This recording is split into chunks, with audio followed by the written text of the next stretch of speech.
सोचो, तुम एक बड़े शांत और गहरे नदी के किनारे खड़े हो। रात का समय है, चांदनी पानी पर गिर रही है और हल्की हल्की हवा तुम्हारे चेहरे को छू कर जा रही है। तुम उस नदी के बहाव को देखते हो। पानी बस एक ही डायरेक्शन में जा रहा है, न रुकता है न वापस मुड़ता है। और तुम्हारी आंखों के सामने एक अजीब सा एहसास होता है, जैसे तुम बस अपनी ही जिंदगी का एक छोटा सा अक्स देख रहे हो। क्योंकि हम सब ने हमेशा समझा है कि वक्त भी एक नदी की तरह है, हमेशा आगे बढ़ता है, कभी पीछे नहीं जाता। पर अब एक पल के लिए सोचो, क्या होगा अगर ये नदी इतनी सीधी, इतनी ईमानदार ना हो? क्या होगा अगर ये नदी झूठ बोलती हो, अगर ये वापस मुड़ सकती हो, अगर कभी रुक जाती हो? और सबसे बड़ी बात, अगर ये नदी सिर्फ एक इल्यूजन हो जो तुम्हें दिखाई तो देती है, पर असल में उसकी कोई हकीकत ही ना हो। यह है हमारी जर्नी का पहला कदम, वक्त को समझना, उसके बारे में सवाल उठाना। और यह सवाल उठते ही तुम्हें महसूस होगा कि तुम एक गहरी और थोड़ी सी डरावनी दुनिया में कदम रख चुके हो। एक ऐसी दुनिया जहां वक्त हमेशा तुम्हारे खिलाफ खेल खेलता है। अब थोड़ा गौर करो, दिन और रात का आना जाना, कल और आज का फर्क, बचपन का धीरे धीरे बदलकर जवानी में आना, यह सब हमारी जिंदगी के सबसे नेचुरल एक्सपीरियंस हैं। हम इसे क्वेश्चन ही नहीं करते। लेकिन साइंस, खासकर फिजिक्स, ने हमेशा यह कहा है कि वक्त उतना सिंपल नहीं है जितना हम समझते हैं। आइंस्टाइन के रिलेटिविटी के थ्योरीज से लेकर क्वांटम मैकेनिक्स के एक्सपेरिमेंट्स तक, हर जगह यही मैसेज छुपा है। वक्त एक सीधी लाइन नहीं है, यह एक ट्विस्टेड, कर्व्ड और कभी कभी धोखेबाज चीज है। सोचो, अगर तुम एक ट्रेन में बैठे हो और ट्रेन तेज रफ्तार से चल रही है, तो तुम्हारे लिए वक्त थोड़ा स्लो चलने लगता है। तुम्हारी घड़ी और किसी और की घड़ी जो स्टैटिक है, उनके बीट्स मैच ही नहीं करेंगे। मतलब वक्त एक यूनिवर्सल टिक टिक करने वाली क्लॉक नहीं है। वक्त फ्लेक्सिबल है, रिलेटिव है। यही तो आइंस्टाइन ने हमें समझाया था। और यह सिर्फ थ्योरी नहीं है।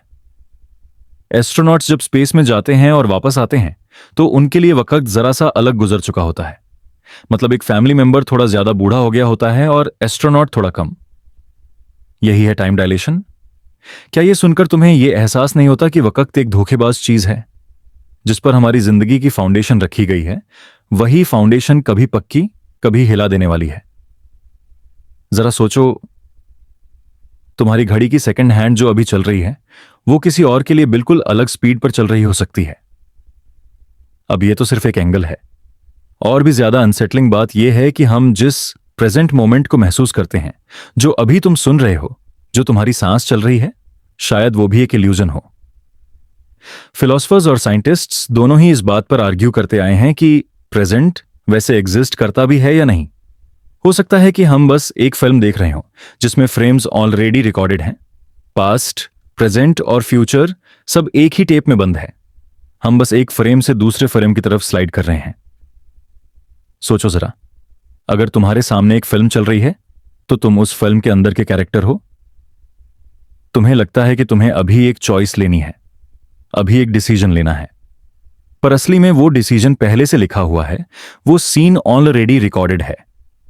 तुम्हें सिर्फ लग रहा है कि तुम अभी डिसाइड कर रहे हो। और अगर ये बात सच है, तो हमारी जिंदगी का मतलब क्या है? क्या हम बस एक स्टोरी के स्क्रिप्टेड कैरेक्टर्स हैं? अब एक और एंगल देखते हैं। हमारी जिंदगी में मेमोरीज होती हैं, यादें। पास्ट के एक्सपीरियंस हमारे दिमाग में रिकॉर्ड होते हैं। लेकिन नोटिस करो, फ्यूचर के बारे में हमारे पास कोई मेमोरी नहीं होती। हम उसे इमेजिन करते हैं, प्रेडिक्ट करते हैं, प्लान करते हैं। लेकिन क्या यह सिर्फ एक न्यूरोलॉजिकल ट्रिक है? अगर प्रेजेंट और पास्ट सिर्फ दिमाग की परसेप्शन है, तो शायद फ्यूचर भी एक तरह की मेमोरी ही हो जो हमें अभी दिख नहीं रही। मतलब सब कुछ एक साथ एग्जिस्ट करता है, सिर्फ वो हमारी आंखों के सामने एक वक्त में एक ही तस्वीर आती है। इसे समझने के लिए एक एनालॉजी लो। तुम्हारे लैपटॉप या फोन के हार्ड ड्राइव में हजारों फाइल्स होती हैं। तुम एक टाइम में सिर्फ एक फाइल खोलकर देख रहे हो। पर इसका मतलब यह थोड़ी है कि बाकी फाइल्स वहां एग्जिस्ट नहीं करती। वक्त भी शायद वैसे ही है। तुम एक फाइल खोलकर देखते हो और उसे प्रेजेंट कह देते हो, लेकिन बाकी सब भी वहां है, तुम्हारी नजर से बाहर। जरा और सोचो, अगर तुम अभी ये स्क्रिप्ट सुन रहे हो, तो फ्यूचर में तुम्हारा एक वर्जन इसे याद भी करेगा। मतलब फ्यूचर और पास्ट दोनों ही अभी के मोमेंट में गुथे हुए हैं। यह सोचकर थोड़ा सा अजीब लगता है, थोड़ा सा अनईजी भी, हम अपने दिनचर्या में टाइम को एक क्लॉक की तरह ट्रीट करते हैं। 9 बजे का मतलब हमेशा 9 बजे ही होता है। लेकिन अगर वक्त फ्लेक्सिबल है तो क्या 9 बजे का मतलब मेरे और तुम्हारे लिए एक ही है, या फिर हम बस एक इल्यूजन के अंदर एडजस्ट करते हैं जहां सब कुछ एक कॉमन परसेप्शन बन जाता है? आइंस्टाइन के बाद से साइंस ने हमें दिखाया कि वक्त एक स्ट्रेट लाइन नहीं है, बल्कि एक फैब्रिक है। और जब भी मास या ग्रेविटी उस फैब्रिक पर बैठती है तो यह फैब्रिक बेंड हो जाता है, मतलब टाइम बेंड हो जाता है। ब्लैक होल्स, जिनके पास अनइमेजिनेबल ग्रेविटी होती है, वो वक्त को ऑलमोस्ट रोक देते हैं। अगर तुम एक ब्लैक होल के पास गए तो तुम्हारी घड़ी स्लो हो जाएगी और दूर से देखने वाले को लगेगा कि तुम्हारी जिंदगी फ्रीज हो गई है। मतलब एक तरह से तुम प्रेजेंट में स्टक हो जाओगे। अब एक और हॉन्टिंग थॉट, अगर वक्त एक फैब्रिक है जो बैंड होता है तो क्या वो टेयर भी हो सकता है? अगर वक्त फट जाए, टूट जाए या उसके थ्रेड्स खुल जाएं तो क्या होगा? हो सकता है तुम एक ही मोमेंट में अपने आज और अपने कल दोनों को जी पाओ। हो सकता है तुम्हारी जिंदगी का सीक्वेंस खत्म हो जाए और तुम बस एक टाइमलेस स्टेट में घूमते रहो। यही तो है वक्त की सबसे बड़ी खूबसूरती और सबसे बड़ा डर। वो प्रेडिक्टेबल लगता है लेकिन असल में अनप्रेडिक्टेबल है। वो लीनियर लगता है लेकिन असल में ट्विस्टेड है। और सबसे इंपॉर्टेंट, वो रियल लगता है लेकिन शायद एक इल्यूजन हो। जरा ठहरो, अपनी आंखें बंद करो और इमेजिन करो कि तुम्हारे सामने एक नदी बह रही है। पानी चल रहा है लेकिन तुम समझ नहीं पा रहे कि वो आगे जा रहा है या पीछे। बस फ्लो है, एक एंडलेस फ्लो। वही है वक्त, और ये तो सिर्फ शुरुआत है। अभी हमने सिर्फ ये समझा है कि वक्त एक अनरिलायबल रिवर है जो हमसे झूठ बोल सकता है, जो हमें धोखा दे सकता है। लेकिन अगला सवाल और भी ज्यादा खतरनाक है। अगर हम इस रिवर के अगेंस्ट तैरने की कोशिश करें, मतलब पीछे लौटने की, तो क्या होगा? अगर हम अपने पास्ट को बदलने की कोशिश करें तो क्या वो पास्ट हमेशा वापस हमारी ही तरफ मुड़ जाएगा? और इसी सवाल के साथ हम चलते हैं अपने अगले सेगमेंट की तरफ, the grandfather paradox, killing your own beginning. सोचो, तुम्हारे पास एक टाइम मशीन है, एक ऐसी कुर्सी, एक ऐसा दरवाजा या एक ऐसी घड़ी जो तुम्हें अपने पास्ट में ले जा सकती है। तुम उसमें बैठे, तुमने एक बटन दबाया और तुम सीधा 70 से 80 साल पीछे चले गए। तुम्हारी आंखों के सामने एक दुनिया है जो तुमने सिर्फ कहानियों में सुनी थी। गलियां अलग लग रही हैं, लोगों के कपड़े अलग हैं और टेक्नोलॉजी तो जैसे सपने जैसी लगती है। कोई स्मार्टफोन्स नहीं, कोई इंटरनेट नहीं, सिर्फ एक पुराना जमाना। तुम वहां चल रहे हो और तुम्हें एक इंसान दिखाई देता है, एक सिंपल सा आदमी जो शायद एक चाय की दुकान के बाहर बैठा है या अपने खेतों में काम कर रहा है। तुम उसे पहचानते भी नहीं, तुम्हारे लिए वो बस एक स्ट्रेंजर है। लेकिन अगर मैं तुम्हें कहूं कि वो इंसान तुम्हारा ही ग्रैंडफादर है, तुम्हारी फैमिली की शुरुआत का एक जरूरी हिस्सा। और अब सोचो, तुम्हारे दिमाग में एक अजीब सा ख्याल आता है, अगर तुम अभी उस इंसान को रोक दो, अगर तुम उसे मरने दो या उसकी जिंदगी के रास्ते को बदल दो, तो तुम्हारी अपनी जिंदगी का क्या होगा? यही है दादा का पैराडॉक्स।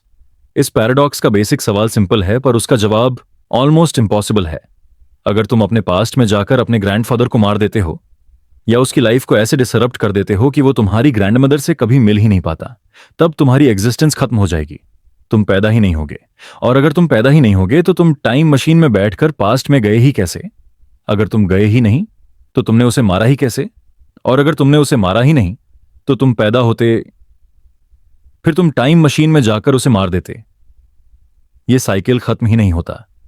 जरा रुककर सोचो, ये पैराडॉक्स तुम्हें एक लूप में फंसा देता है जहां लॉजिक ही कोलैप्स हो जाता है। तुम्हारी सोच रुक जाती है क्योंकि दोनों चीजें एक साथ सच नहीं हो सकती। तुम एग्जिस्ट करते हो या नहीं करते?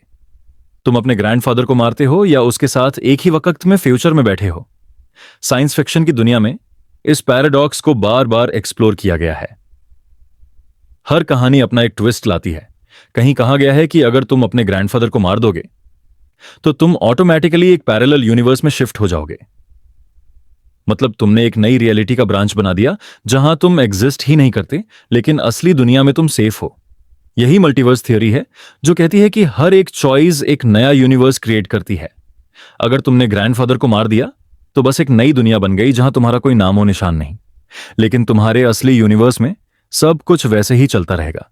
पर अब एक और सोच समझो, अगर मल्टीवर्स एग्जिस्ट करता है तो इसका मतलब है कि infinite version of you exist करते हैं। एक वर्जन ने अपने ग्रैंडफादर को मार दिया, एक वर्जन ने बस उसके साथ चाय पी, एक वर्जन ने उसे इग्नोर कर दिया। हर एक डिसीजन एक नई रियलिटी क्रिएट करता है। मतलब तुम्हारी आइडेंटिटी एक फिक्स्ड चीज ही नहीं है, तुम बस एक अनंत संभावनाओं का एक छोटा सा टुकड़ा हो। लेकिन अगर मल्टीवर्स थ्योरी गलत है तो फिर क्या? तो क्या यूनिवर्स अपने आप को सेल्फ करेक्ट करता है? मतलब तुम चाहे जितनी कोशिश कर लो अपने ग्रैंडफादर को मारने की, कुछ ना कुछ ऐसा हो जाएगा जो तुम्हें रोक देगा। तुम्हारी गन जाम हो जाएगी, तुम्हें दिल बदल जाएगा, या कोई और इंसान तुम्हारे रास्ते में आ जाएगा। यही है नोविकोव सेल्फ कंसिस्टेंसी प्रिंसिपल। यह प्रिंसिपल कहता है कि तुम पास्ट को चेंज कर ही नहीं सकते। तुम जितना भी स्ट्रगल करो, तुम्हारे एक्शंस हमेशा उसी तरह अनफोल्ड होंगे जिसमें पैराडॉक्स ना बन सके। मतलब अगर तुम पास्ट में गए हो तो तुम्हारा रोल ऑलरेडी लिखा हुआ था। तुम जो भी करोगे वो ऑलरेडी हिस्ट्री का पार्ट था। सोचो इस बात पर, शायद तुम्हारे ग्रैंडफादर की जिंदगी में तुम्हारी एक छोटी सी कैमियो ऑलरेडी लिखी हुई थी। शायद तुम उसके एक दोस्त बने या एक पैसरबाई जो उसके रास्ते में खड़ा था। तुम्हें लगा कि तुमने कुछ चेंज किया, लेकिन असल में तुम बस हिस्ट्री का एक ऑलरेडी रिटन सीन प्ले कर रहे थे। अब एक और लेयर ऐड करते हैं। द ग्रैंडफादर पैराडॉक्स सिर्फ एक फैमिली बेस्ड पजल नहीं है, यह एक एग्जिस्टेंशियल सवाल भी है।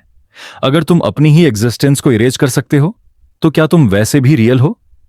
क्या हमारी आइडेंटिटी, हमारी मेमोरी और हमारी जिंदगी बस एक फ्रेजाइल थ्रेड पर लटकी है जो एक छोटी सी इवेंट के बदलने से टूट सकती है? फिलॉसफी में इस पैराडॉक्स का एक और डायमेंशन है। अगर तुम अपने ग्रैंडफादर को मारने जाते हो तो उस मोमेंट में तुम कौन हो? तुम वो इंसान हो जो एग्जिस्ट करता है और अपनी हिस्ट्री को डिसरप्ट कर रहा है। लेकिन अगर तुम उसे मार देते हो तो तुम वो इंसान बन जाते हो जो कभी एग्जिस्ट ही नहीं करता। मतलब तुम्हारा खुद का एग्जिस्टेंस एक प्रोबेबिलिटी बन जाता है, एक ऐसा स्टेट जो एक ही वक्त में दोनों है और नहीं भी है। यह बिल्कुल क्वांटम सुपरपोजिशन की तरह है। जरा सोचो, इमेजिन करो कि तुम खुद एक पार्टिकल हो क्वांटम एक्सपेरिमेंट में। तुम एक ही वक्त में जीते भी हो और मरे भी हो। तुम एक ही वक्त में पास्ट भी हो और फ्यूचर भी। यह पैराडॉक्स तुम्हें एक मिरर के सामने खड़ा कर देता है जहां तुम्हें अपना रिफ्लेक्शन दिखाई तो देता है, लेकिन उस रिफ्लेक्शन का असली तुमसे कोई डायरेक्ट कनेक्शन ही नहीं होता। अब इस पैराडॉक्स का एक और साइकोलॉजिकल एंगल भी है। ह्यूमन बीइंग्स हमेशा अपने पास्ट को कंट्रोल करना चाहते हैं। हमारी जिंदगी में ऐसे पल आते हैं जहां हम सोचते हैं, काश मैं वापस जा सकता, अपनी एक गलती को सुधार सकता, काश मैं उस इंसान से अलग बात करता, काश मैं एक अलग डिसीजन लेता। यह पैराडॉक्स हमें एक सबटल मैसेज देता है, अगर तुम पास्ट को बदल दोगे तो तुम अपने ही फ्यूचर को डिस्ट्रॉय कर दोगे। मतलब शायद हमारा दिमाग हमेशा इफ ओनली सोचता है, लेकिन यूनिवर्स अपने आप को हमेशा सेल्फ करेक्ट करता है। जरा और सोचो, तुम्हारी एक गलती जो तुम्हें लगता है तुम्हारी जिंदगी खराब कर गई, शायद वही तुम्हारी एग्जिस्टेंस का जरूरी हिस्सा थी। अगर तुम उसे इरेज कर देते तो शायद तुम एग्जिस्ट ही ना करते। आइंस्टाइन ने कहा था, the distinction between past, present and future is only a stubbornly persistent illusion. और द ग्रैंडफादर पैराडॉक्स इस इल्यूजन को और भी गहरा बना देता है। अगर पास्ट को चेंज करने की कोशिश तुम्हें एग्जिस्ट ही ना रहने दे, तो इसका मतलब है कि टाइम एक क्लोज्ड सिस्टम है। उसके अंदर हर एक थ्रेड ऑलरेडी वीव हो चुका है, तुम उसके अगेंस्ट फाइट कर ही नहीं सकते। और अब एक हॉन्टिंग ख्याल, अगर तुम्हारी एग्जिस्टेंस ऑलरेडी फ्रेजाइल है तो तुम्हारे साथ कितनी पैरेलल पॉसिबिलिटीज घूम रही होंगी। तुम्हारा एक वर्जन एक और शहर में पैदा हुआ होगा, एक वर्जन एक और फैमिली में, एक वर्जन शायद कभी पैदा ही नहीं हुआ। तुम्हारे इन्फिनिट शैडोज हैं जो अलग अलग यूनिवर्सेस में चल रही हैं। तुम अभी जो सुन रहे हो वो सिर्फ एक वर्जन है। और द ग्रैंडफादर पैराडॉक्स ये रिमाइंडर है कि एक छोटी सी चिंगारी, एक छोटी सी चॉइस तुम्हारी पूरी रियलिटी को रिप्लेस कर सकती है। एक गहरी सांस लो और सोचो, अगर कल तुम्हें एक मशीन मिल जाए जो तुम्हें 80 साल पीछे भेज दे। तुम अपने ग्रैंडफादर के सामने खड़े हो, तुम्हें पता है कि तुम्हारी एक चॉइस तुम्हारी पूरी एग्जिस्टेंस को मिटा देगी। तुम क्या करोगे? क्या तुम अपने पास्ट को छोड़ दोगे या अपने फ्यूचर को रिस्क कर दोगे? और इसी ख्याल के साथ हम आगे बढ़ते हैं, क्योंकि पैराडॉक्स सिर्फ ग्रैंडफादर तक सीमित नहीं है। अगला सवाल और भी गहरा है। अगर तुम्हारे चॉइसेस हमेशा तुम्हें वही रिजल्ट्स दिखाते हैं जो ऑलरेडी लिखे हुए हैं, तो क्या तुम वैसे भी फरी हो? क्या तुम्हारी फ्री विल एक सच है या बस एक इल्यूजन जिसमें तुम अपने आप को मजबूरन फंसा हुआ कैरेक्टर समझकर चल रहे हो? और इसी सवाल का जवाब हम एक्सप्लोर करेंगे अगले सेगमेंट में। The predestination paradox, trapped in the loop. सोचो, एक रात तुम अपने कमरे में बैठे हो, फैन की घूमती हुई हल्की सी आवाज, खिड़की से आती ठंडी हवा, और तुम्हारा दिमाग एक अजीब सी बात सोच रहा है। अगर तुम्हारे पास टाइम मशीन होती और तुम वापस पास्ट में जा सकते तो तुम क्या करते? शायद तुम अपने चाइल्डहुड का एक दिन दोबारा जीना चाहते या अपनी किसी गलती को सुधार देना चाहते। लेकिन फिर एक और थॉट तुम्हें पकड़ लेती है। अगर तुम पास्ट में जाकर ऐसी चीज बदल दो जो तुम्हारी एग्जिस्टेंस को ही इम्पॉसिबल बना दे तो क्या होगा? यही है ग्रैंडफादर पैराडॉक्स, एक ऐसा टाइम पैराडॉक्स जो न सिर्फ इमेजिनेशन को हिला देता है बल्कि साइंस, फिलॉसफी और लॉजिक को भी तोड़ने की कोशिश करता है। ग्रैंडफादर पैराडॉक्स को सबसे पहले फिलोसोफर्स और फिजिसिस्ट ने तब सीरियस डिस्कस करना शुरू किया जब टाइम ट्रैवल के कॉन्सेप्ट को थियोरेटिकली समझाने की कोशिश हो रही थी। इस पैराडॉक्स का नाम सिंपल है, लेकिन इसका इंपैक्ट इतना गहरा है कि अगर तुम एक बार इसके सर्कल में घुस गए तो निकलना मुश्किल है। इमेजिन करो, तुम एक टाइम मशीन बनाते हो और तुम अपने दादा के यंग डेज में वापस चले जाते हो। तुम डिसाइड करते हो कि उन्हें किसी वजह से रोकना है, उन्हें अपनी दादी से मिलने से पहले हटा देना है। अगर तुम ऐसा कर लेते हो तो तुम्हारी मम्मी या पापा कभी पैदा ही नहीं होते, और अगर वो पैदा नहीं होते तो तुम खुद भी कभी एग्जिस्ट नहीं करते। लेकिन अगर तुम एग्जिस्ट ही नहीं करते तो तुम पास्ट में जाकर अपने दादा को रोक कैसे पाते? ये एक एंडलेस लॉजिकल लूप बन जाता है, एक कॉन्ट्रडिक्शन जो टाइम ट्रैवल को इम्पॉसिबल बना देने की तरफ इशारा करता है। साइंस में इस पैराडॉक्स ने काफी इंटरेस्टिंग डिस्कशंस को जन्म दिया है। अल्बर्ट आइंस्टीन की थ्योरी ऑफ रिलेटिविटी के बाद जब लोगों ने टाइम को एक फ्लेक्सिबल डायमेंशन की तरह समझना शुरू किया तो टाइम ट्रैवल के पॉसिबिलिटीज भी एक थॉट एक्सपेरिमेंट बन गए। आइंस्टाइन ने बताया कि अगर तुम लाइट के करीब स्पीड से मूव करो तो तुम टाइम को स्लो कर सकते हो। इसका मतलब है कि थियोरेटिकली फ्यूचर में ट्रैवल करना पॉसिबल है। लेकिन जब बात आती है पास्ट में वापस जाने की, तभी प्रॉब्लम शुरू हो जाती हैं। और सबसे बड़ी प्रॉब्लम, ग्रैंडफादर पैराडॉक्स। अब तुम सोच रहे होगे कि शायद ये सिर्फ एक लॉजिकल ट्रिक है, एक पजल जो सिर्फ फिलोसोफर्स के लिए है। लेकिन इसका एक और लेयर है जो और भी डिस्टर्बिंग है। अगर टाइम ट्रैवल पास्ट में पॉसिबल है और अगर तुम किसी भी एक छोटी सी चीज को बदल देते हो तो उसके कॉन्सिक्वेंसेस पूरी यूनिवर्स के लिए अनप्रेडिक्टेबल होते हैं। एग्जाम्पल के लिए, अगर तुम अपने दादा को रोक नहीं भी पाते लेकिन उनके एक दोस्त से उनकी एक रैंडम मुलाकात को चेंज कर देते हो तो हो सकता है कि उनके डिसीजंस बदल जाएं। और अगर वो बदलते हैं तो तुम्हारा पूरा फैमिली ट्री, तुम्हारा बर्थ, तुम्हारी आइडेंटिटी, सब कुछ रीराइट हो जाता है। मतलब तुम्हारी खुद की जिंदगी अपने हाथ से ही अनएग्जिस्ट हो जाती है। Take a moment to reflect on this. क्या तुम वैसे ही इंसान होते अगर तुम्हारे दादा या दादी की जिंदगी का एक दिन भी डिफरेंट होता? फिलोसोफर्स और साइंटिस्ट्स ने इस पैराडॉक्स को सॉल्व करने के लिए कुछ थ्योरीज प्रपोज की हैं। एक है कंसिस्टेंसी प्रिंसिपल, जिसका कहना है कि टाइम ट्रैवल एग्जिस्ट कर सकता है लेकिन तुम पास्ट को चेंज नहीं कर सकते। मतलब अगर तुम पास्ट में जाते हो और अपने दादा को रोकने की कोशिश करते हो तो कुछ ना कुछ ऐसा होगा जो तुम्हें रोक लेगा। शायद तुम्हारी गन जैम हो जाए, या तुम गिर जाओ, या तुम्हें अपने दादा को रोकने का मौका ही ना मिले। यूनिवर्स अपने आप को प्रोटेक्ट कर लेगा ताकि कॉन्ट्रडिक्शंस ना बने। इस आइडिया को एक और नाम भी दिया जाता है, सेल्फ कंसिस्टेंसी। मतलब तुम्हारा हर एक्शन ऑलरेडी टाइम के फैब्रिक में लिखा हुआ है और तुम चाहे कुछ भी करो, तुम पास्ट को चेंज नहीं कर सकते। दूसरी एक थियोरी है मेनी वर्ल्ड्स इंटरप्रिटेशन। यह थियोरी क्वांटम फिजिक्स से इंस्पायर्ड है, जहां हर पॉसिबल आउटकम एक नई यूनिवर्स को जन्म देता है। मतलब अगर तुम पास्ट में जाकर अपने दादा को रोक देते हो तो तुम अपनी ही टाइमलाइन को खत्म नहीं करते बल्कि एक नई ऑल्टरनेट टाइमलाइन क्रिएट कर देते हो। उस टाइमलाइन में तुम एग्जिस्ट नहीं करोगे लेकिन तुम अपनी ओरिजिनल टाइमलाइन में फिर भी सर्वाइव करते रहोगे। मतलब एक एक्शन के मल्टीपल रिजल्ट्स मल्टीपल रियलिटीज में अनफोल्ड होते हैं। यह सोचना ही कितना अजीब है कि हर डिसीजन, हर एक्शन एक नई दुनिया क्रिएट करता है जहां सब कुछ अलग है। इमेजिन करो, एक और वर्जन तुम्हारा एग्जिस्ट करता है जहां तुम्हारी एक छोटी सी चॉइस तुम्हें एक बिल्कुल अलग इंसान बना देती है। यह पैराडॉक्स सिर्फ साइंस का टॉपिक नहीं है बल्कि लिटरेचर, मूवीज और पॉप कल्चर में भी बार बार दिखाया गया है। अगर तुमने back to the future movie देखी है तो वहां मार्टी मैकफ्लाई एक्सीडेंटली अपने पेरेंट्स के रोमांस को डिस्टर्ब कर देता है। अगर वो उन्हें वापस एक साथ नहीं लाता तो उसका अपना एग्जिस्टेंस ही खत्म हो जाता। इसी तरह द टर्मिनेटर फ्रैंचाइज भी इसी पैराडॉक्स के अराउंड घूमती है।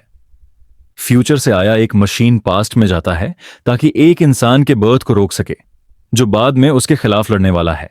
और यही पैराडॉक्स उस कहानी की बैकबोन है। हर बार जब हम टाइम ट्रैवल की स्टोरीज देखते हैं, हम एक इनविजिबल लूप में फंस जाते हैं जहां कॉज और इफेक्ट का रिलेशनशिप बिगड़ जाता है।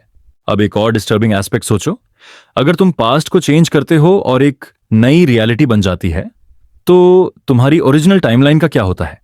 क्या वो एग्जिस्टेंस खत्म हो जाता है, या वो पैरेलल चलती रहती है और तुम बस एक और दुनिया में शिफ्ट हो जाते हो? अगर ऐसा है तो इसका मतलब है कि तुम एक ही वक्त में दो जगह एग्जिस्ट करते हो। एक वर्जन जो तुम्हारा फेमिलियर है और एक वर्जन जो तुम्हारे एक गलत या अलग एक्शन से बना। ये आइडिया अपने आप में एक पैराडॉक्स है, क्योंकि तुम सिमल्टेनियसली एग्जिस्ट भी करते हो और नहीं भी। ग्रैंडफादर पैराडॉक्स हमें एक और भी डीप सवाल पूछने पर मजबूर करता है। क्या टाइम एक लिनियर स्ट्रेट लाइन है या एक सर्कुलर लूप? अगर टाइम लिनियर है तो पास्ट हमेशा फिक्स्ड होगा और चेंज नहीं हो सकता। लेकिन अगर टाइम सर्कुलर है तो हो सकता है कि तुम्हारे एक्शंस ही तुम्हारे एग्जिस्टेंस का हिस्सा हों। मतलब तुम अपने दादा को रोकने जाते हो, लेकिन वही इवेंट तुम्हारे दादा को और ज्यादा डिटरमिन्ड बना देता है कि वो तुम्हारी दादी से मिले। मतलब पैराडॉक्स खत्म हो जाता है और टाइम अपने आप को फुलफिल कर लेता है। Take another moment to reflect. अगर तुम्हें एक दिन सच में टाइम मशीन मिलती तो क्या तुम उसे यूज करते? क्या तुम पास्ट में जाकर अपने एक दुख को चेंज करते या किसी और को बचाते? लेकिन अगर तुम्हें पता हो कि तुम्हारा एक छोटा एक्शन तुम्हें खुद से मिटा सकता है, तो क्या तुम वैसे भी रिस्क लेते? यही है ग्रैंडफादर पैराडॉक्स की असली शक्ति। यह तुम्हें फोर्स करता है सोचने के लिए कि तुम्हारा एग्जिस्टेंस कितना फ्रैजाइल है और कितना डिपेंड करता है हर एक पास्ट के छोटे से इवेंट पर। जैसे ही तुम इस पैराडॉक्स के बारे में सोचना शुरू करते हो, तुम रियलाइज करते हो कि यह सिर्फ एक थियोरेटिकल पजल नहीं है। यह तुम्हें दिखाता है कि टाइम और एग्जिस्टेंस एक डेलिकेट वेब की तरह है, जहां एक भी थ्रेड को तोड़ने से पूरा फैब्रिक कोलैप्स हो सकता है। यह पैराडॉक्स तुम्हें एक ही वक्त में फैसिनेटेड भी करता है और अनकंफर्टेबल भी, क्योंकि यह तुम्हारी खुद की जिंदगी और आइडेंटिटी को क्वेश्चन मार्क बना देता है। और जैसे ही तुम्हें लगता है कि तुमने इस पैराडॉक्स को समझ लिया है, एक और डीपर कॉन्ट्रडिक्शन सामने आ जाता है। अगर टाइम ट्रैवल लॉजिकली कॉन्ट्रडिक्टरी है, तो फिर हमारे दिमाग ने ऐसी पॉसिबिलिटी को इमेजिन करना शुरू क्यों किया? क्या यह सिर्फ एक फैंटेसी है, या ये इस बात का प्रूफ है कि हमारी रियलिटी खुद एक पैराडॉक्स है, जहां प्रेजेंट, पास्ट और फ्यूचर अलग अलग नहीं बल्कि एक ही इन्फिनिट लूप का हिस्सा है? अब जब हम ग्रैंडफादर पैराडॉक्स की गहराई में घुस गए हैं, तो अगला कदम और भी ज्यादा उलझा हुआ है, क्योंकि पैराडॉक्स सिर्फ एक इंसान या एक परिवार तक सीमित है नहीं होते। अगला कॉन्सेप्ट हमें ले जाता है एक और अजीब सी टेरिटरी में, बर्डस्ट्रैप पैराडॉक्स। ये एक ऐसी जगह है जहां चीजें अपने आप क्रिएट होती हैं बिना किसी ओरिजिन के। मतलब एक किताब जो तुम पास्ट में ले जाते हो, वो वही किताब बन जाती है जो तुम्हें फ्यूचर में इंस्पायर करती है।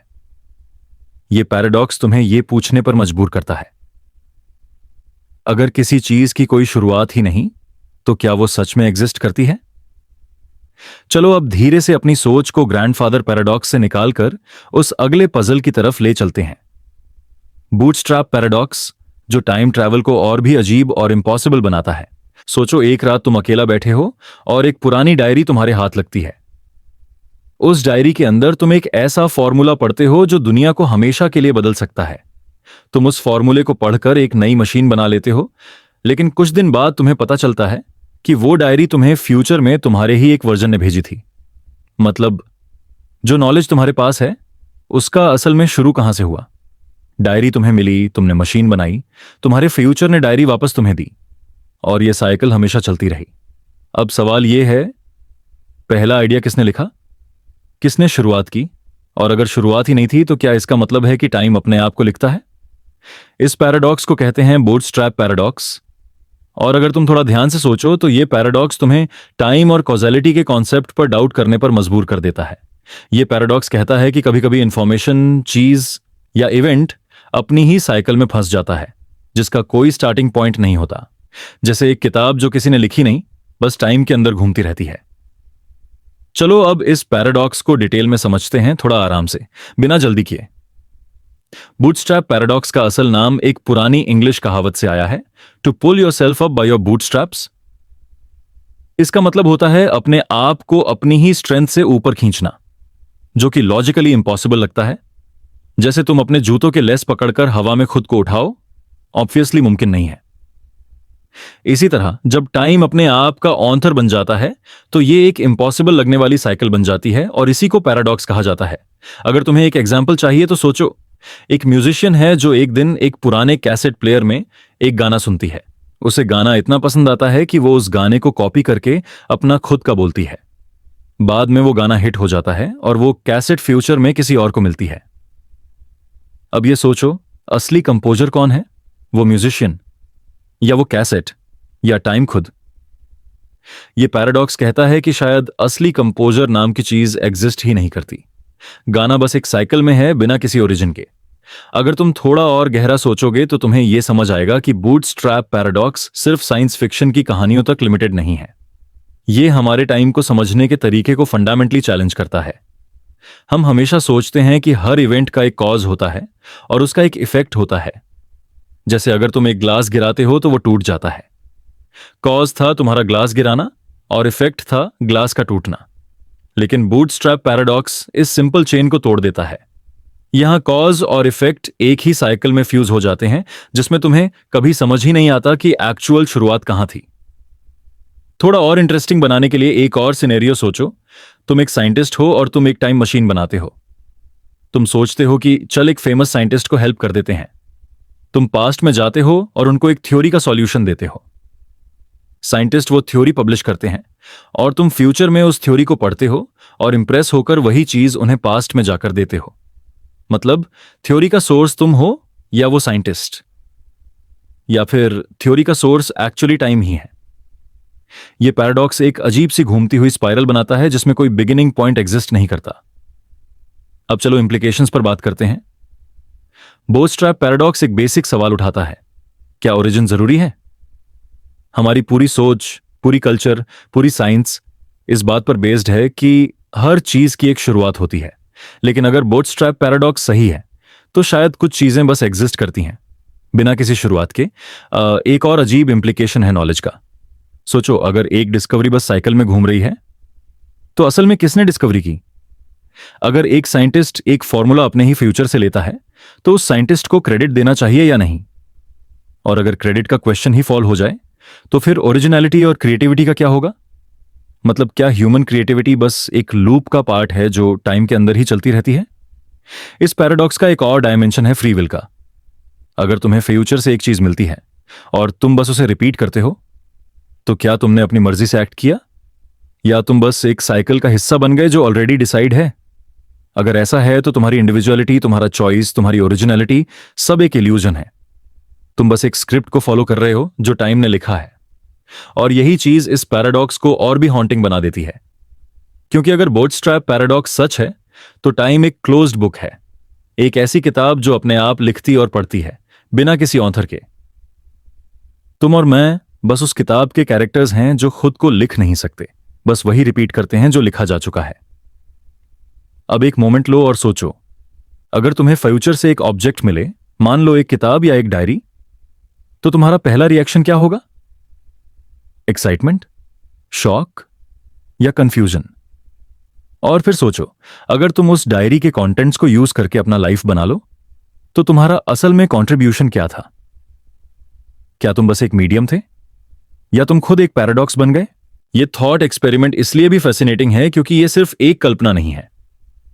फिजिक्स के कुछ इंटरप्रिटेशंस कहते हैं कि अगर टाइम ट्रैवल पॉसिबल हुआ तो द बूटस्ट्रैप पैराडॉक्स नेचुरली हो सकता है। मतलब रियलिटी के अंदर ही ऐसे लूप्स हो सकते हैं जो हमें हमेशा कंफ्यूज करते रहेंगे। इस पैराडॉक्स का एक और फिलोसॉफिकल एंगल है मेमोरी और आइडेंटिटी का। सोचो, अगर तुम्हारी अपनी मेमोरीज भी बूटस्ट्रैप पैराडॉक्स का पार्ट हो, मतलब तुम्हें जो लगता है कि तुम्हारी यादें हैं, शायद वो किसी और ने फ्यूचर से तुम्हें दी थी। तुम्हें लगता है तुमने अपना पास्ट खुद एक्सपीरियंस किया, लेकिन असल में वो बस एक क्लोज्ड लूप है जो तुम्हें दिया गया। अगर ऐसा है तो तुम कौन हो?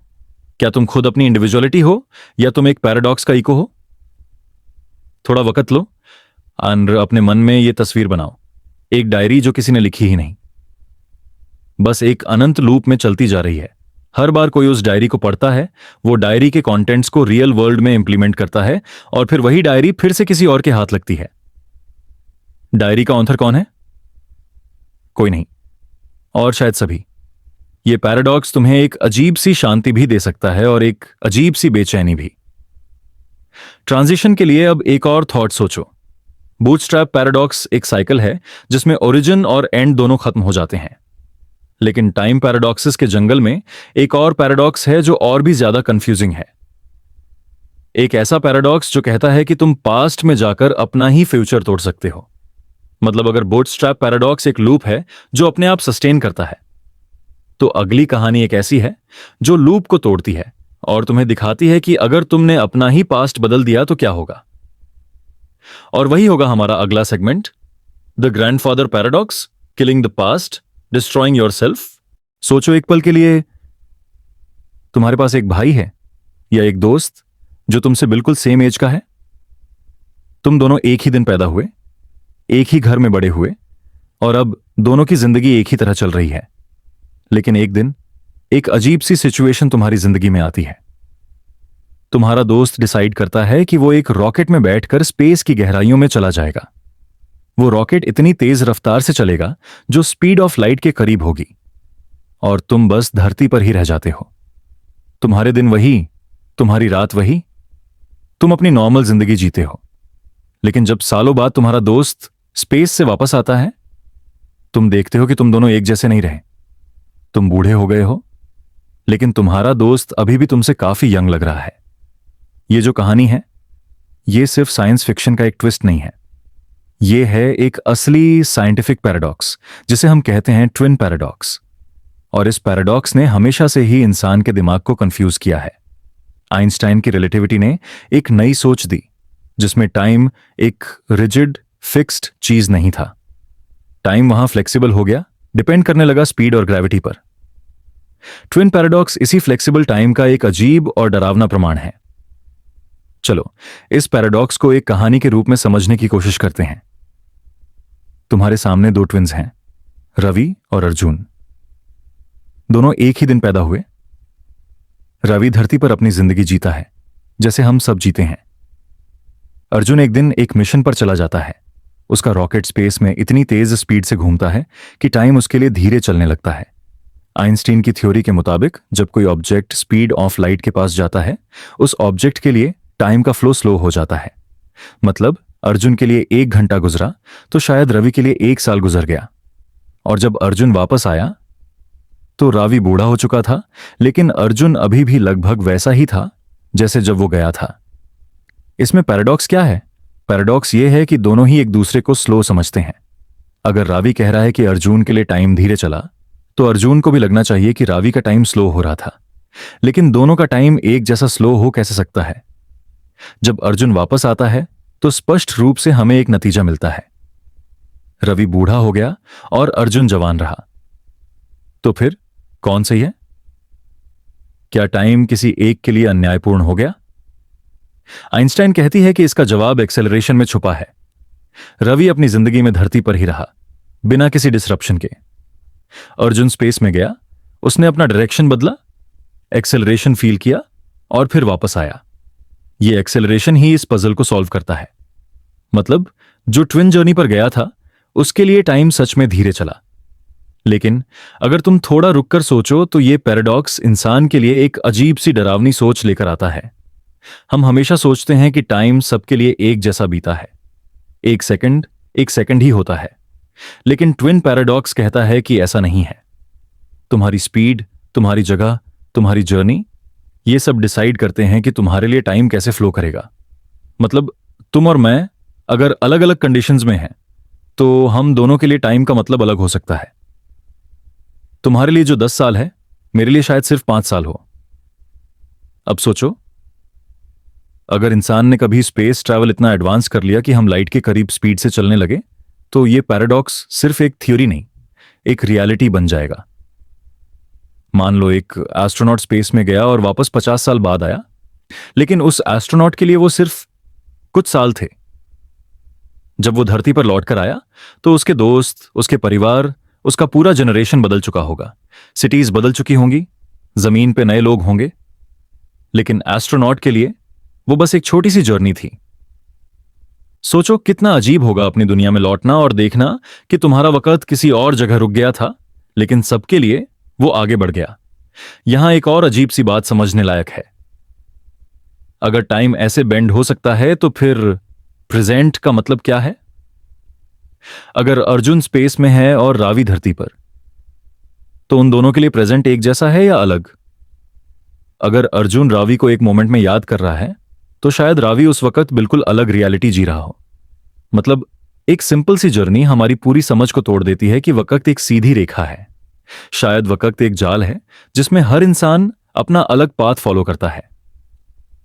ट्विन पैराडॉक्स ने हमेशा से लोगों को एक अजीब सी इंस्पिरेशन भी दी है। साइंस फिक्शन राइटर्स ने इसे फ्यूचर के लिए एक सीड बनाया। ऐसी कहानियां जहां लोग स्पेस में जाते हैं और फिर वापस आकर अपने ही दोस्तों, अपने ही परिवार को पुरानी तस्वीरों की तरह देखते हैं। सोचो, अगर तुम अपने दोस्त के बच्चे को देखते हो और तुम्हें रियलाइज होता है कि तुम अभी भी उस दोस्त से यंग लग रहे हो। तुम्हारे लिए टाइम रुक गया, लेकिन उनके लिए नहीं। यहां पर एक और रिफ्लेक्शन आता है। हमारी जिंदगी में हम हमेशा कहते हैं कि टाइम सबके लिए इक्वल है। हम सब बराबर बूढ़े होते हैं। हम सबके दिन एक जैसे 24 घंटे के होते हैं। लेकिन ट्विन पैराडॉक्स हमें यह सिखाता है कि इंसान का एक्सपीरियंस ऑफ टाइम रिलेटिव है। अगर हम छोटी सी दुनिया में देखें तो भी यह सही लगता है। जब तुम खुश होते हो, तुम्हें लगता है टाइम उड़ गया। जब तुम दुखी होते हो, तुम्हें लगता है वक्त रुक गया है। लेकिन साइंटिफिक लेवल पर भी यही सच है। हर इंसान के लिए टाइम एक अलग एक्सपीरियंस है, बस कभी वो मेंटल होता है और कभी फिजिकल। अक्सर फिलोसोफर्स ट्विन पैराडॉक्स को एक और तरीके से देखते हैं। वो कहते हैं कि अगर टाइम एक इल्यूजन है, तो ये पैराडॉक्स सिर्फ उस इल्यूजन का एक क्रैक है। शायद टाइम का कोई एक फिक्स्ड फ्लो है ही नहीं। शायद हम सब अपने अपने इल्यूजन में जी रहे हैं। एक इल्यूजन जो हमें दिखाता है कि हम साथ चल रहे हैं, लेकिन असल में हम अलग अलग रास्तों पर हैं। थोड़ा रुक कर इस बात पर सोचो। तुम्हारी जिंदगी का हर सेकंड तुम्हें लगता है कि सबके लिए एक जैसा है। लेकिन अगर कल तुम स्पेस में चला जाओ और जब लौट कर आओ, तुम देखो कि तुम्हारे अपने दोस्त बूढ़े हो गए हैं, लेकिन तुम अभी भी वही हो, तो तुम्हारा दिल कैसा लगेगा? तुम्हें लगेगा कि तुमने अपना वक्त खो दिया, या तुम्हें लगेगा कि तुमने अपना वक्त जीत लिया? यह पैराडॉक्स एक और सवाल उठाता है। क्या हम अपनी जिंदगी को लंबा बना सकते हैं सिर्फ इस वजह से कि हम तेज चल रहे हैं? अगर कोई इंसान हमेशा लाइट के करीब स्पीड पर जिए, तो क्या उसके लिए जिंदगी धरती के इंसानों से ज्यादा लंबी हो जाएगी? शायद हां, लेकिन उसकी प्रॉब्लम यह होगी कि वो अपने दोस्तों और परिवार के साथ नहीं चल पाएगा। उसकी लंबी जिंदगी एक अकेलापन ले आएगी। और इसी तरह ट्विन पैराडॉक्स एक फिलोसॉफिकल और एग्जिस्टेंशियल क्वेश्चन बन जाता है। टाइम एक टूल है या एक ट्रैप? अगर तुम्हें टाइम को कंट्रोल करने की पावर मिले, तो तुम उसे यूज करोगे या उससे डरोगे? टेक अ मोमेंट, रिफ्लेक्ट करो।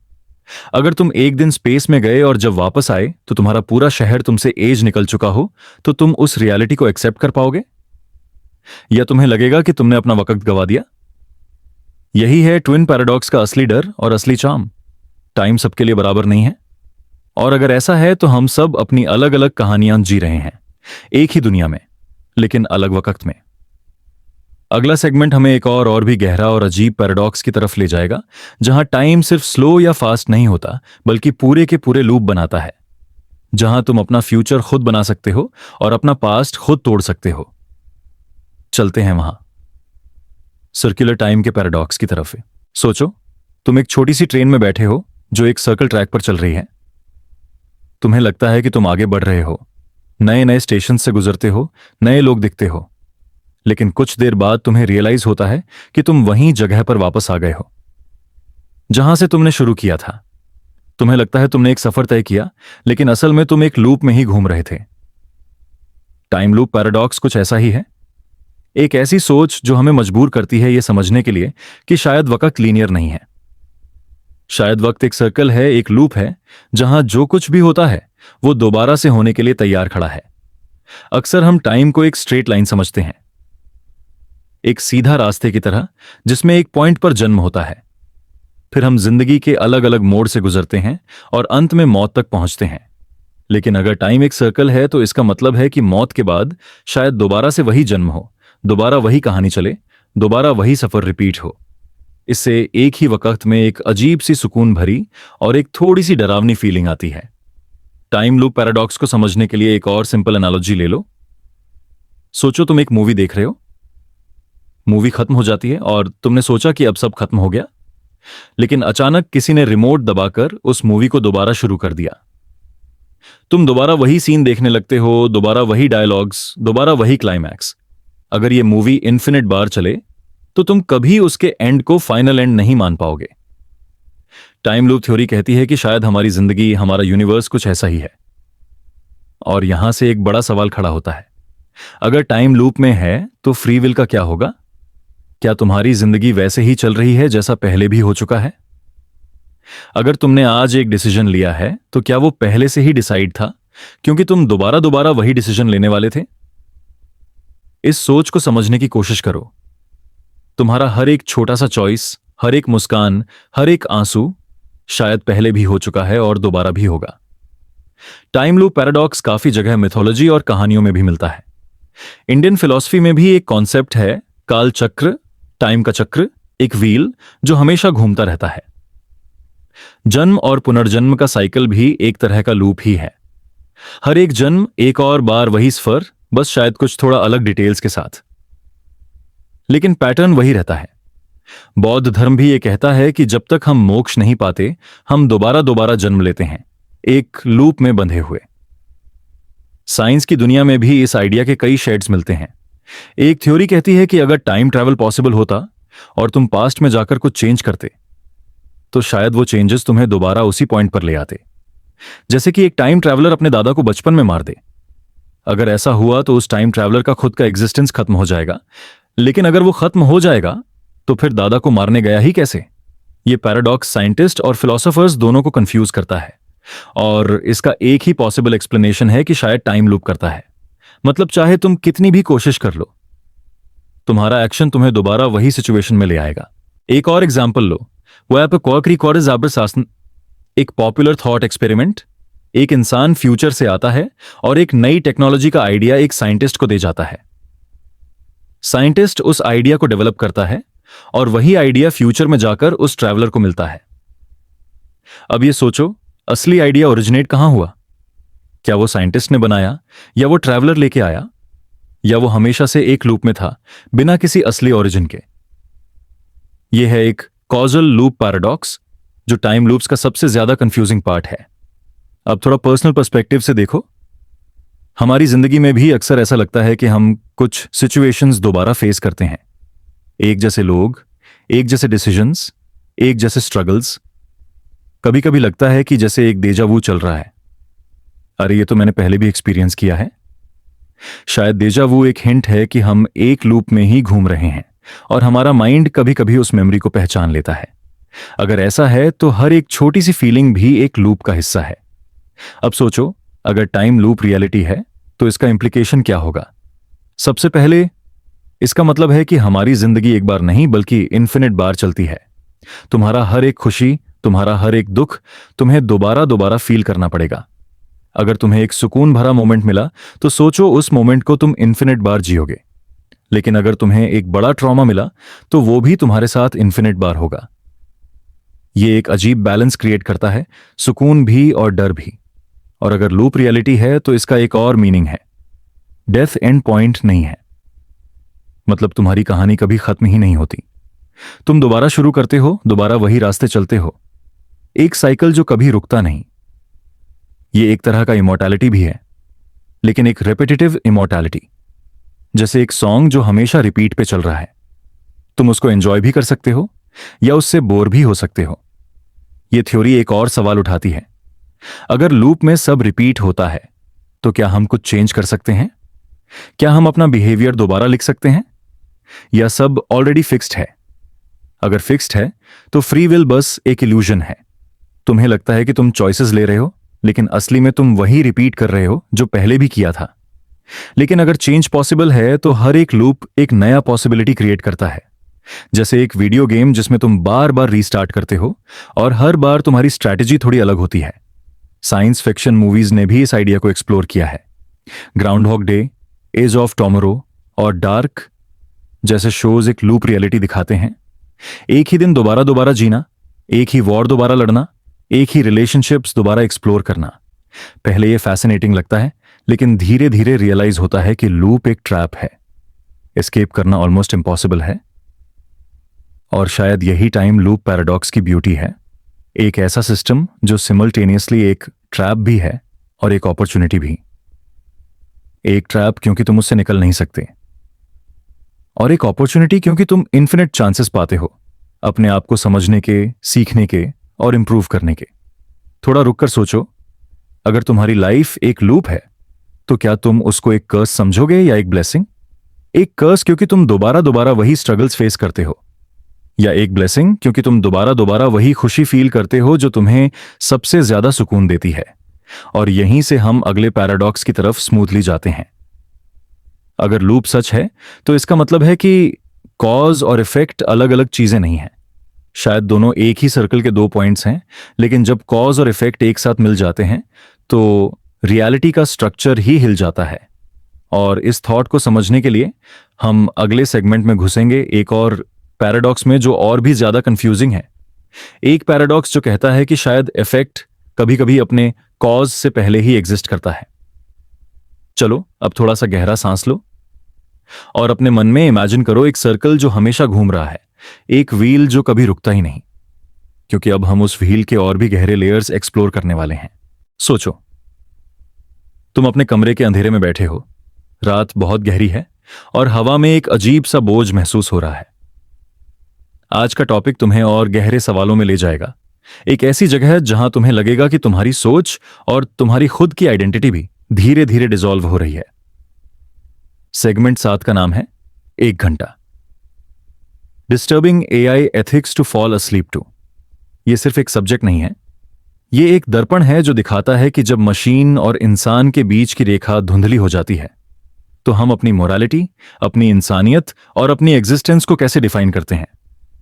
तुम अपनी आंखें बंद करो और सोचो कि एआई सिर्फ एक प्रोग्राम नहीं बल्कि एक जिंदा सा चेहरा है जो तुम्हें देख रहा है, तुम्हारी चॉइसेस समझ रहा है और शायद तुमसे ज्यादा तुम्हें जानता है। सबसे पहले एआई एथिक्स का मतलब ही बड़ा डिस्टर्बिंग है। हमने मशीन्स बनाई जो इंटेलिजेंट हैं, जो सीख सकती हैं और जो इंसान से तेज डिसीजन ले सकती हैं। लेकिन जब एक मशीन इंसान के बराबर या उससे भी ज्यादा पावरफुल हो जाती है तो सवाल उठता है, किसकी जिम्मेदारी है उसके एक्शंस की?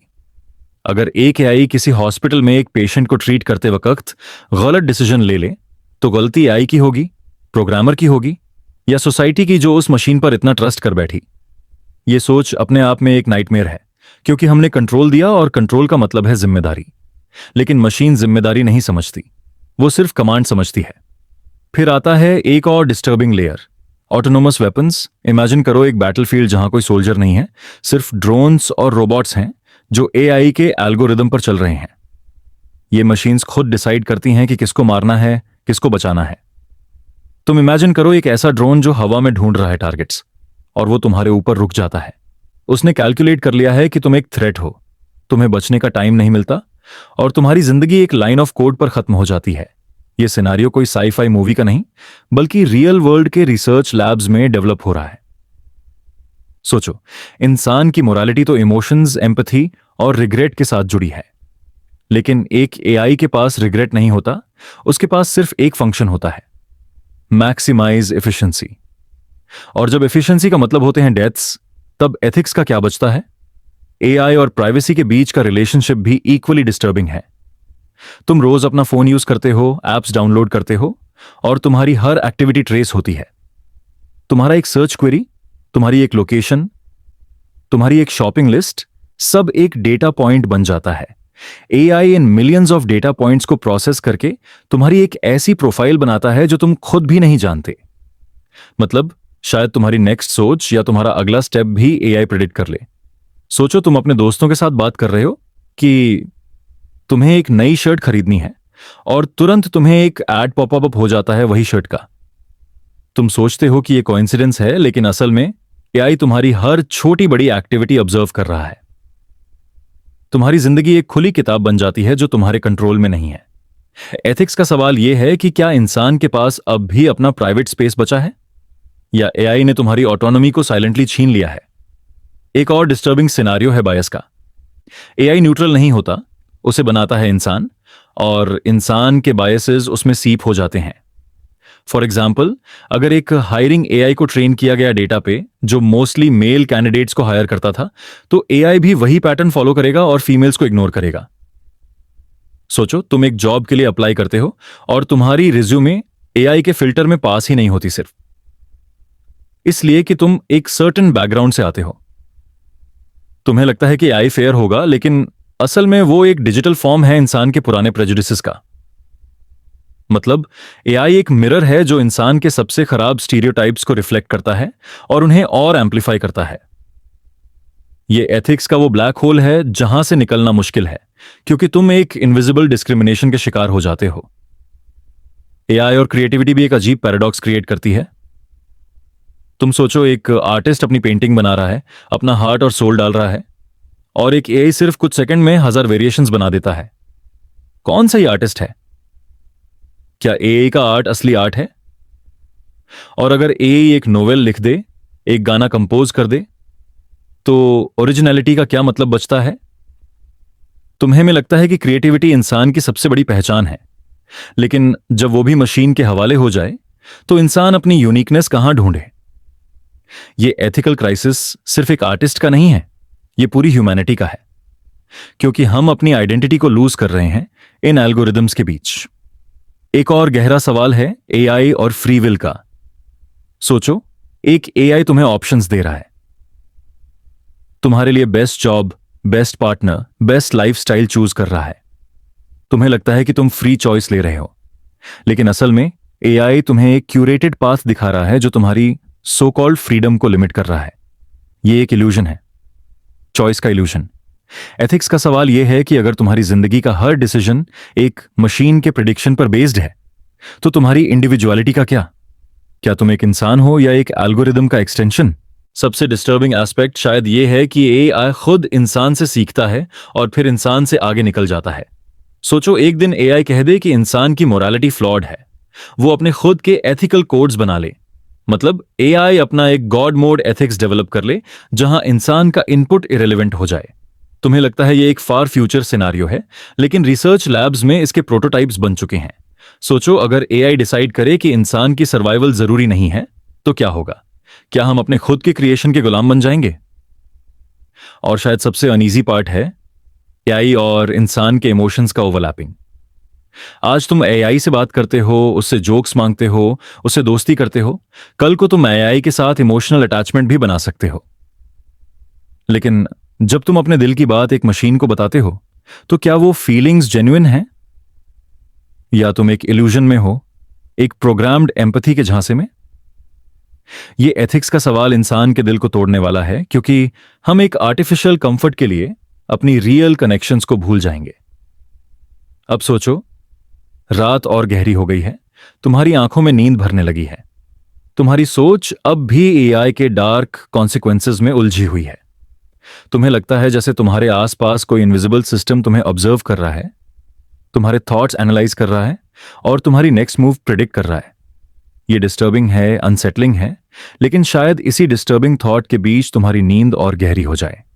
ये था सेगमेंट 7 का सफर, डिस्टर्बिंग एआई एथिक्स, जहां हमने देखा कि एआई सिर्फ एक टूल नहीं है, बल्कि एक मिरर है जो इंसान की मोरालिटी, इंसान के फियर्स और इंसान की वल्नरेबिलिटीज को रिफ्लेक्ट करता है। तुम्हारी रात अब इस अनईजी कंफर्ट के साथ खत्म होती है, जहां तुम सोच रहे हो, क्या हम मशीन्स को कंट्रोल कर रहे हैं या वो हमें? आंखें बंद करो और नींद में धीरे धीरे उतर जाओ। ये सोच तुम्हारे साथ रहेगी, तुम्हारी सबकॉन्शियस में बस जाएगी और तुम्हें एक अजीब सी शांति के साथ सुलाएगी। क्या तुम तैयार हो अगले सेगमेंट के लिए?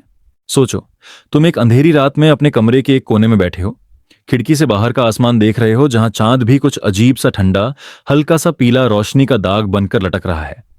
तुम्हें लगता है कि तुम एक अजीब सी खामोशी में घिरे हो, पर अंदर से दिमाग शोर कर रहा है। यह शोर एक ही सवाल से भर गया है, मैं कौन हूं?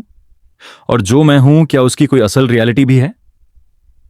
यह सवाल तुम्हें एक और गहरी और अजीब सी दुनिया में ले जाता है, जिसे हम कहते हैं the illusion of identity. Identity एक शब्द जो सिंपल लगता है, नाम, चेहरा, प्रोफेशन, फैमिली, सब मिलाकर एक छवि बन जाती है जो तुम समझते हो कि तुम हो। लेकिन अगर मैं तुमसे पूछूं, अगर कल तुम्हारा नाम बदल दिया जाए, प्रोफेशन अलग कर दिया जाए, या तुम्हें एक ऐसे शहर में डाल दिया जाए जहां कोई तुम्हें जानता ना हो, क्या तुम फिर भी वही इंसान रहोगे या तुम्हारी पहचान बदल जाएगी? यही पैराडॉक्स है आइडेंटिटी का। हम समझते हैं कि मैं एक फिक्स्ड चीज है, एक परमानेंट ट्रूथ है। लेकिन अगर तुम्हें ध्यान से देखने की आदत है, तुम समझ जाओगे कि आइडेंटिटी एक फ्लूइड चीज है, एक इल्यूजन है जो वक्त, सोसाइटी और तुम्हारी खुद की सोच के साथ बदलती रहती है। चलो थोड़ा और गहरा जाते हैं। तुम्हारी आइडेंटिटी अक्सर तुम्हारे नाम से जोड़ी जाती है। तुम्हारा नाम एक लेबल है जो तुम्हें बचपन से दिया गया है। पर क्या नाम ही तुम्हारी असली पहचान है? अगर तुम्हें एक दिन अपना नाम बदलना पड़ जाए, मान लो राहुल से तुम अर्जुन बन जाओ, तो क्या तुम अलग इंसान हो जाते हो? नहीं, तुम वही हो। फिर भी तुम्हारा एक हिस्सा, एक आउटर परसेप्शन, एक दुनिया की नजर बदल जाती है। यह दिखाता है कि आइडेंटिटी एक लेयर्ड इल्यूजन है। अंदर एक और तुम हो, बाहर एक और अगर तुम्हारी मेमोरी बदल दी जाए, यहां बात और स्केरी हो जाती है। मान लो तुम्हें एक मशीन में बिठाया गया जो तुम्हारी सारी पुरानी यादें मिटा दे और तुम्हें नई यादों का एक सेट दे दे। क्या तुम वही इंसान रहोगे जो अभी हो, या तुम बिल्कुल नए इंसान बन जाओगे? सोचो, अगर तुम्हें यह याद ही ना हो कि तुमने कौन से एक्सपीरियंसेस जिए, कौन से दर्द सहे, कौन सी खुशी महसूस की, क्या तुम अभी भी वही तुम हो जो अपने आप को पहचानते हो? शायद नहीं। आइडेंटिटी यादों पर भी टिकती है, और अगर मेमोरी इल्यूजन है तो तुम्हारी आइडेंटिटी भी इल्यूजन है। फिलोसोफर्स और साइंटिस्ट्स दोनों इस पजल को समझने की कोशिश करते आए हैं। डेविड ह्यूम, एक फिलोसोफर, कहते थे कि अगर तुम अपने अंदर झांकोगे, तुम्हें एक सेल्फ नहीं मिलेगा। तुम्हें बस एक स्ट्रीम ऑफ थॉट्स, फीलिंग्स और परसेप्शंस मिलेंगे जो एक के बाद एक चलते रहते हैं। जैसे एक रिवर जिसमें पानी हमेशा बदलता रहता है, वैसे ही तुम्हारे थॉट्स और फीलिंग्स भी हमेशा बदलते हैं। तुम सोचते हो कि एक फिक्स्ड मैं है जो ये सब एक्सपीरियंस कर रहा है, लेकिन असल में वो भी एक इल्यूजन है। एक मूवी देखते वक्त जैसे तुम्हें लगता है कि एक कंटिन्यूअस स्टोरी चल रही है, पर असल में वो सिर्फ फ्रेम बाय फ्रेम पिक्चर्स होती हैं जो तेज गति से दिखाई जाती हैं। वैसे ही तुम्हारी आइडेंटिटी भी एक इल्यूजन ऑफ कंटिन्यूटी है। साइंस में भी ये बात इंटरेस्टिंग हो जाती है। न्यूरोसाइंस कहता है कि तुम्हारा ब्रेन अलग अलग मॉड्यूल्स से बना है जो हर वक्त डिफरेंट टास्क्स करते हैं। एक मॉड्यूल तुम्हें मेमोरी देता है, एक तुम्हें फियर दिखाता है, एक तुम्हें हैप्पीनेस फील कराता है। तुम सोचते हो कि यह सब एक सेल्फ के अंडर हो रहा है, लेकिन असल में कोई सिंगल कंट्रोलर नहीं है। तुम्हारा दिमाग एक डिसेंट्रलाइज्ड नेटवर्क है। तुम्हारी आइडेंटिटी एक ऑर्केस्ट्रा की तरह है जिसमें हर इंस्ट्रूमेंट अपना रोल प्ले करता है और तुम्हें लगता है कि एक ही ट्यून बज रही है, पर अगर एक इंस्ट्रूमेंट हटा दो, ट्यून अलग हो जाती है। वैसे ही अगर तुम्हारी एक याद मिटा दो, तुम्हारी आइडेंटिटी शिफ्ट हो जाती है। और फिर आता है एक और अजीब सवाल।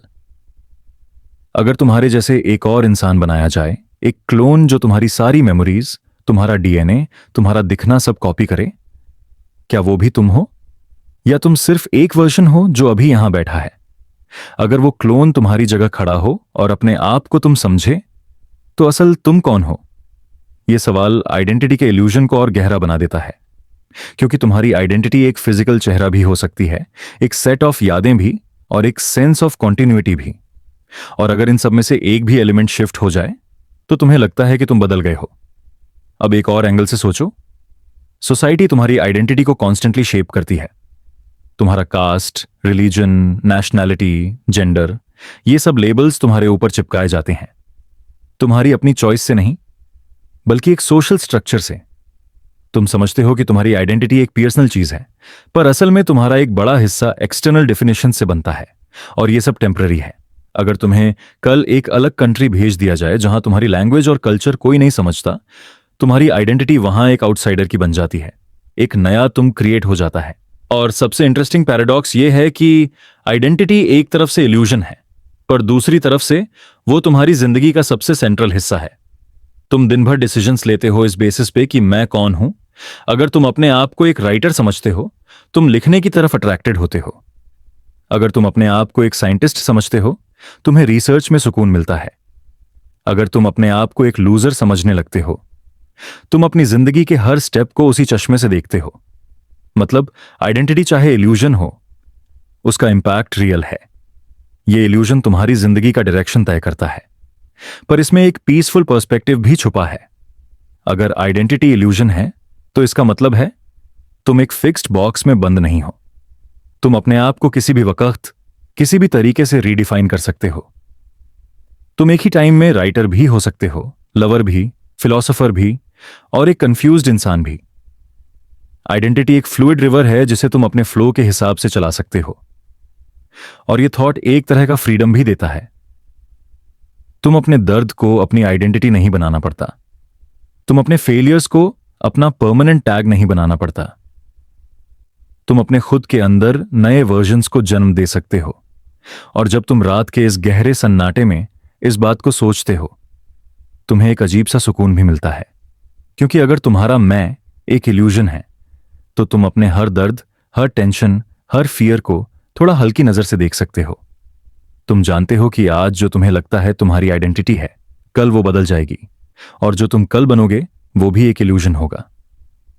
लाइफ एक फ्लोइंग स्ट्रीम है और तुम उस स्ट्रीम के बीच एक पल हो जो एक फ्रेम के लिए एग्जिस्ट करता है और फिर डिसॉल्व हो जाता है। शायद इसी को समझना ही एक इनर पीस का रास्ता है। जब तुम सो जाओगे आज रात, तुम्हारा दिमाग शायद इस इल्यूजन के साथ खेलेगा।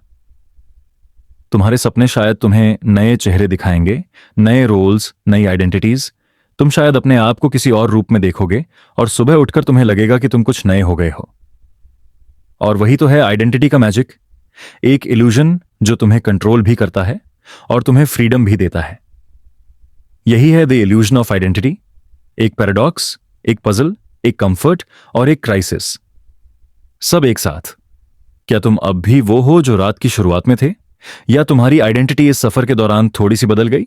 सोचो, एक रात तुम अपने कमरे में अकेले बैठे हो, लाइट बंद है, सिर्फ एक छोटी सी लैंप की रोशनी तुम्हारे आसपास का एक छोटा सा हिस्सा रोशन कर रही है, बाकी सब कुछ अंधेरा है। बाहर से आती थोड़ी थोड़ी हवा खिड़की के पर्दों को हिला रही है। ये रात अलग है। ये रात ऐसी है जैसे समय रुक गया हो, और इसी सन्नाटे में एक ख्याल तुम्हें पकड़ लेता है। अगर कल का तुम आज के तुमसे अलग हो, तो क्या तुम अब भी वही इंसान हो जो तुम सोचते हो? यह सवाल तुम्हें तुरंत हिला देता है। हमारी पूरी जिंदगी एक आइडेंटिटी के छोटे छोटे टुकड़ों पर टिकती है। नाम, रिश्तों के लेबल, हमारा काम, हमारी यादें। लेकिन जैसे ही तुम थोड़ा और गहरा सोचते हो, तुम्हें लगता है जैसे ये सब एक स्लिपरी इल्यूजन है। तुम अपना नाम रिपीट करते हो, मैं राज हूं या मैं नेहा हूं, और एक पल के लिए तुम्हें लगता है कि हां, यही तो मैं हूं। पर फिर तुम याद करते हो कि तुम्हारा नाम तो तुमने चूज भी नहीं किया, यह तो किसी और ने तुम्हें दिया था। तुम पैदा होते ही एक लेबल चिपका दिया गया और तुमने अपनी जिंदगी उसके साथ जानी। अगर नाम तुम्हारी आइडेंटिटी है, तो क्या तुम्हारा असली सेल्फ बस एक बोरोड चीज है? अब तुम्हें समझ आता है कि आइडेंटिटी एक पल में बन भी सकती है और बिखर भी सकती है। बचपन में तुम अलग थे, तुम्हारी सोच, तुम्हारा चेहरा, तुम्हारी पसंद, तुम्हारा खुद को देखने का नजरिया। आज तुम अलग हो और कल और भी अलग हो जाओगे। तो फिर असली तुम कौन सा है? बचपन वाला तुम, आज वाला तुम, या फिर कल वाला तुम? अगर हर दिन तुम बदलते हो तो शायद तुम्हारी कोई फिक्स्ड आइडेंटिटी है ही नहीं। तुम बस एक रिवर हो, हर पल बहते हुए पानी की तरह बदलते जाते हो। और अगर ऐसा है, तो क्या तुम्हारी सेल्फ एक झूठी कहानी है जो तुम अपने आप को सुनाते रहते हो? थोड़ा और गहरा सोचो। तुम्हारी आदतें, एक समय तुम्हें चाय पसंद थी, अब कॉफी पसंद है। तुम्हारी सोच, एक समय तुम्हें लगता था दुनिया सिंपल है, अब तुम्हें लगता है सब कुछ कॉम्प्लेक्स है। तुम्हारी बॉडी, हर सेल हर कुछ दिनों में रिप्लेस हो जाता है। मतलब जो शरीर तुम लेकर आए थे वो अब है ही नहीं। तो क्या तुम वही हो जो 5 साल पहले थे? और अगर तुम वो नहीं हो, तो तुम अभी क्या हो? इसी कंफ्यूजन के बीच एक और ख्याल तुम्हें ज्यादा डरा देता है। याददाश्त, तुम्हारी आइडेंटिटी का एक बड़ा हिस्सा तुम्हारी मेमोरीज से बनता है। तुम कौन हो? तुम वो हो जो तुम्हें याद है कि तुमने किया, देखा, जिया। लेकिन अगर याददाश्त हिल जाए तो? डिमेंशिया या अमनीजिया वाले लोग एक दिन उठकर अपना नाम भी भूल जाते हैं। क्या उस मोमेंट में वो इंसान अपना सेल्फ खो देते हैं? और अगर हां, तो इसका मतलब आइडेंटिटी का असली मूल तो एक फ्रैजाइल चीज है, सिर्फ मेमोरी। और मेमोरी भी हमेशा सच नहीं होती। हमारी यादें डिस्टॉर्ट होती रहती हैं। कभी हम कुछ और इमेजिन कर लेते हैं, कभी एक पल को दूसरे तरीके से याद करते हैं। मतलब तुम्हारी आइडेंटिटी का बेसिस एक फॉल्टी इल्यूजन है। तुम अपने दिल में सोचने लगते हो शायद सेल्फ एक पेंटिंग की तरह है जो रोज नए रंग से बदलती रहती है, और हम फिर भी उस पेंटिंग को एक ही नाम देते हैं। लेकिन असल में हर ब्रश स्ट्रोक नया होता है। तुम कल के तुमसे अलग हो और आज के तुम कल के तुमसे अलग हो जाओगे। आइडेंटिटी एक फ्लोइंग प्रोसेस है, एक फ्रोजन चीज नहीं। और जब तुम्हें यह समझ आता है तो तुम एक और भी गहरी डर से गुजर जाते हो। अगर आइडेंटिटी बस एक प्रोसेस है तो क्या कोई भी ट्रू सेल्फ होता भी है? शायद हम अपना पूरा जीवन एक खोखला झूठ पकड़कर चल रहे हैं। हम कहते हैं ये मैं हूं, लेकिन असल में कोई एक मैं है ही नहीं। सिर्फ एक कॉन्स्टेंटली शिफ्टिंग पैटर्न है जो कभी रुकता ही नहीं। और शायद इसी वजह से हम अक्सर अपने आप को पहचान नहीं पाते। इसलिए कभी कभी आईने में खुद को देखकर अजीब लगता है, जैसे सामने कोई और है। अब तुम थोड़ा और गहरा उतरते हो। तुम्हें लगता है जैसे आइडेंटिटी एक मास्क है जो तुम पहनते हो। कभी तुम दोस्त के सामने एक और हो, घर में एक और, काम पे एक और, हर जगह तुम अलग वर्जन हो। तो क्या तुम असली में हो भी, या सिर्फ अलग अलग मास्क पहनते हो और खुद को वही मास्क समझने लगते हो? अगर मास्क उतार दिए जाएं तो अंदर क्या बचेगा? शायद एक खाली जगह, शायद एक साइलेंस, शायद कुछ भी नहीं।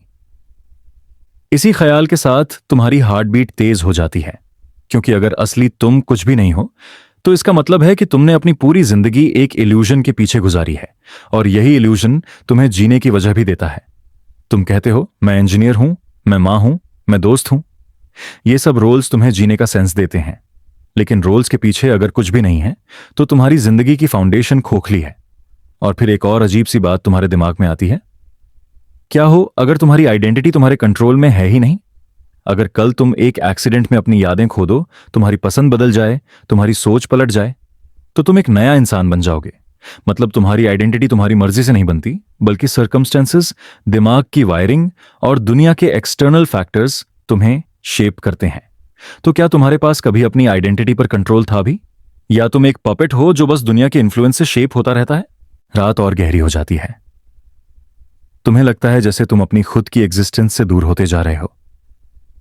तुम्हारा नाम, तुम्हारी यादें, तुम्हारी बॉडी सब एक एक करके फिसल रही है, और अंदर बस एक खाली साइलेंस बचा है। यह साइलेंस अजीब है। एक तरफ डर देता है, दूसरी तरफ शांति भी। शायद असली सेल्फ इसी साइलेंस में छुपा हो। शायद असली आइडेंटिटी एक फिक्स्ड चीज नहीं, बल्कि एक स्पेस है, एक ब्लैंक कैनवस जिसमें हर पल नया रंग भरा जाता है। और अब तुम रियलाइज करते हो, शायद आइडेंटिटी को समझने की जरूरत नहीं, शायद सिर्फ उसे एक्सेप्ट करने की जरूरत है कि वो चेंज होती रहती है। तुम एक फ्लोइंग रिवर हो, एक स्टैटिक स्टैचू नहीं। और अगर तुम्हें लगता है कि तुम अपने आप को कभी फुली समझ नहीं पाओगे, तो वो नॉर्मल है, क्योंकि तुम्हें समझना एक इन्फिनिट प्रोसेस है। इस ख्याल के साथ तुम्हारी आंखें धीरे धीरे बंद होने लगती हैं। तुम्हें लगता है जैसे तुम्हारी आइडेंटिटी एक स्मोक है, कभी एक शेप बन जाती है, कभी बिखर जाती है, और तुम उस स्मोक को कंट्रोल नहीं करते, तुम बस उसके साथ फ्लो करते हो। तुम्हारी हार्ट बीट धीरे हो जाती है, तुम्हारी सांसें स्टेडी हो जाती हैं, और तुम सो जाते हो इस ख्याल के साथ कि तुम्हारी आइडेंटिटी एक कहानी है जो कभी कंप्लीट नहीं होती, एक एंडलेस स्टोरी जो हर पल लिखी जा रही है।